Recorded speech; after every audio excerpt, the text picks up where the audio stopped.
When AEW was first announced back in 2019, it was as if every single Christmas had come at once for wrestling fans. Finally, a viable alternative to WWE had arrived, with big money backing and a roster that read like a who's who of indie talent. As the company grew, so did its appeal. Wrestlers who'd been cast off by WWE or had felt their time there was underwhelming saw AEW as a chance to prove themselves on the big stage. Equally, unsigned talent who didn't work the WWE style finally had somewhere to call home to.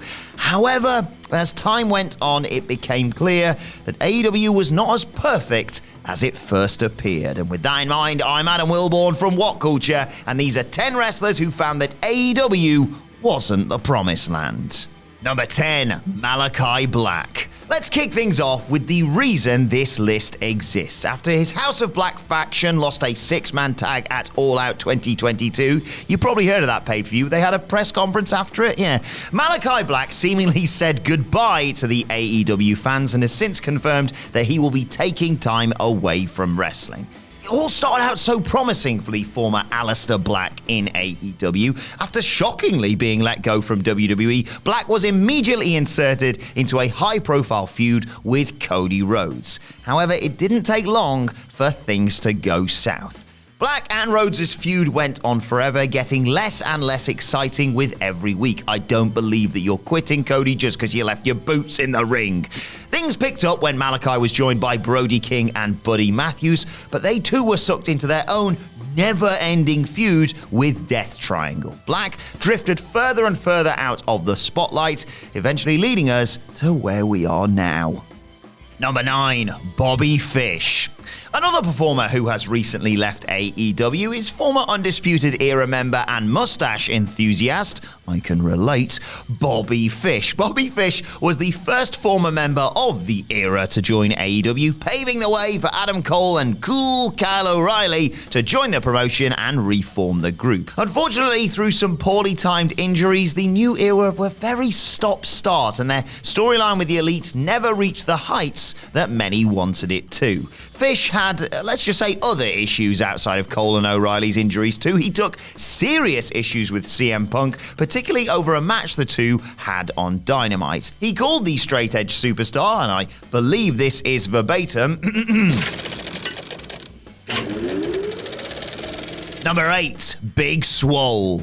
One of the earliest examples of a wrestler leaving AEW because of creative differences is Big Swole. She joined the company in late 2019 and was quickly placed into a feud with rising star Dr. Britt Baker, DMD. The two then had a match on pay-per-view, even if it was a weird cinematic thing where Swole injected Baker with Novocaine. This was the peak of Swole's AEW career. Outside of Battle Royals, she never appeared on an AEW pay-per-view again, and her highest profile match was a sub-10-minute Women's Championship match against Hikaru Shida on Dynamite. Swole's final match for AEW was in September 2021, and just 2 months later, she was gone from the promotion. She cited a lack of structure and diversity in AEW as her reasons for leaving, which drew some criticism from Tony Khan himself. Swole and AEW were seemingly just not meant to be.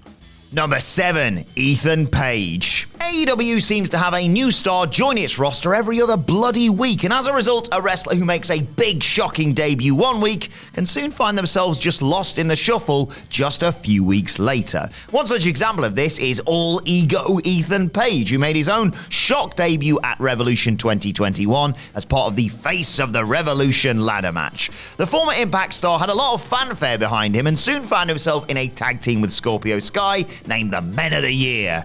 Unfortunately, Page would find himself caught in 2 never-ending feuds. The first was with Darby Allin and Sting, who defeated Page and Sky at Double or Nothing 2021, and the second was a part of Dan Lambert's American Top Team, who battled the Inner Circle at Full Gear. Once again, Page's team lost. The talented Canadian now finds himself as part of Stokely Hathaway's stable, The Firm. With such a crowded main event and upper mid-card scene, there just doesn't seem to be a satisfactory spot for the former Northman in AEW.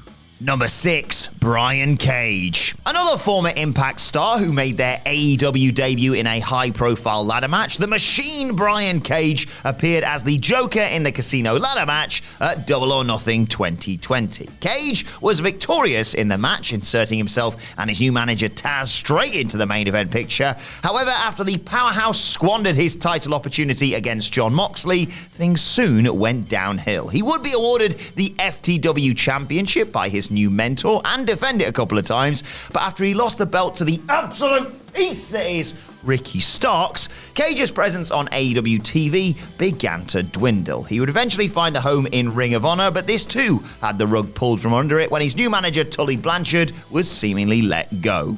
Cage has been extremely vocal about his unhappiness in AEW, stating on multiple occasions how he feels ignored and underutilized by the promotion, and many actually speculated that he would be the first defector from AEW to WWE until another name made the jump. Yeah, more on him later.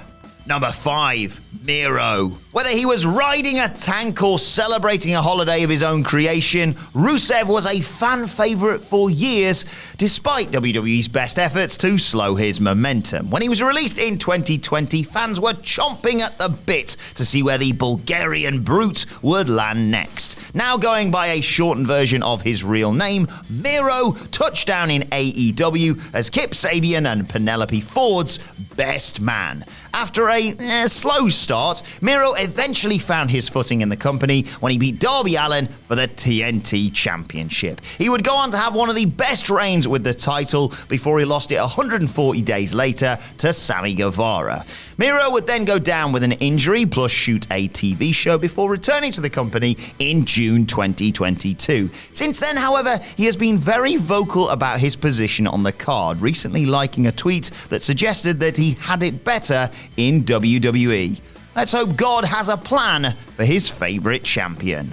Number 4, Ruby Soho. At All Out 2021, 3 huge former WWE names debuted for AEW.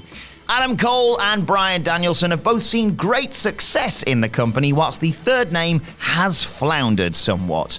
Ruby Soho, formerly Ruby Riott, of course, in WWE, made headlines when she won the Women's Casino Battle Royal at All Out. This earned her a shot at Britt Baker's AEW Women's Championship, but it's a shot that she would fail to make good on. Soho then came up short against Jade Cargill in the TBS Championship Tournament Finals and lost to Baker once again in the finals of the Owen Hart Cup Tournament. She also failed to win the AAA Mixed Tag Team Championships at All Out 2022 in a match that saw her sidelined with injury.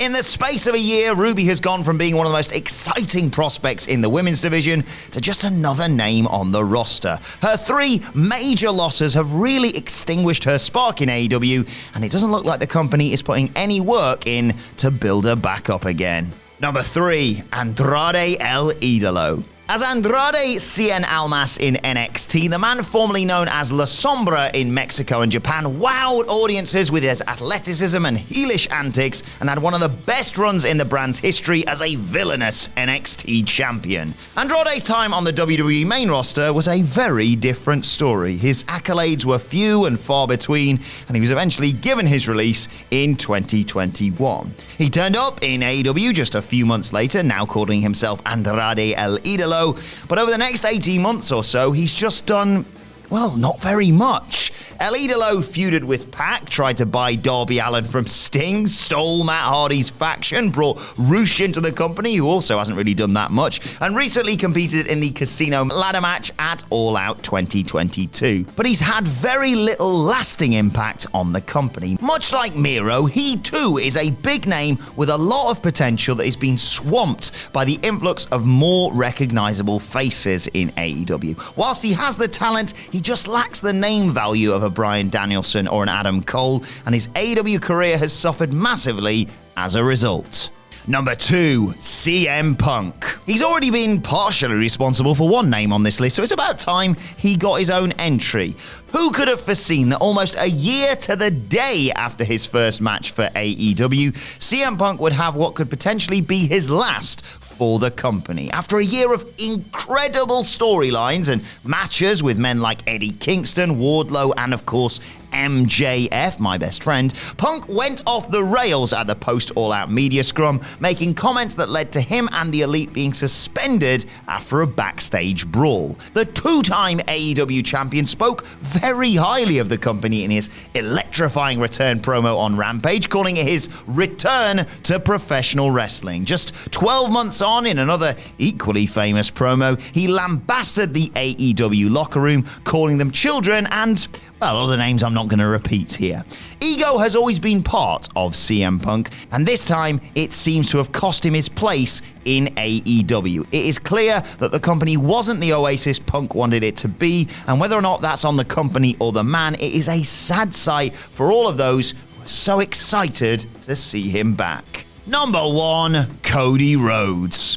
Few men are as important to the story of AEW than Cody Rhodes. It was he who answered Dave Meltzer's original tweet that led to All In. He who put on the company's first 5-star match against his brother Dustin. He who won the company's first mid-card title. And he who many people latched onto as the face of the brand. Which is why it is absolutely bonkers that on the 15th of February 2022, it was reported that Cody and Brandy Rhodes had left All Elite Wrestling. 2 months later, Cody re-debuted for WWE at WrestleMania 38. I was there, it was f***ing awesome. Rhodes said on Steve Austin's Broken Skull Sessions that he left the company because he felt like he was becoming a gatekeeper. Other reasons have been floated around, including Cody falling out with the Young Bucks, feeling like a second fiddle to CM Punk, and WWE promising Cody great treatment if he signed with them. However, the main thing to take away from all of this is that despite all the promise AEW first showed, it has not been the perfect place for everyone who walked through its doors, including someone who helped build those doors in the first place. And that's our list. Did we miss any out? Let us know in the comment section below. And don't forget to like, share, and subscribe. And subscribe to What Culture Wrestling, wherever you get your podcasts from, for daily wrestling podcasts. Plus, you can let us know your thoughts on Twitter at WhatCultureWWE. And you can find me on there at Adam Wilborn. Thanks for watching. I've been Adam from What Culture, and I'll see you soon.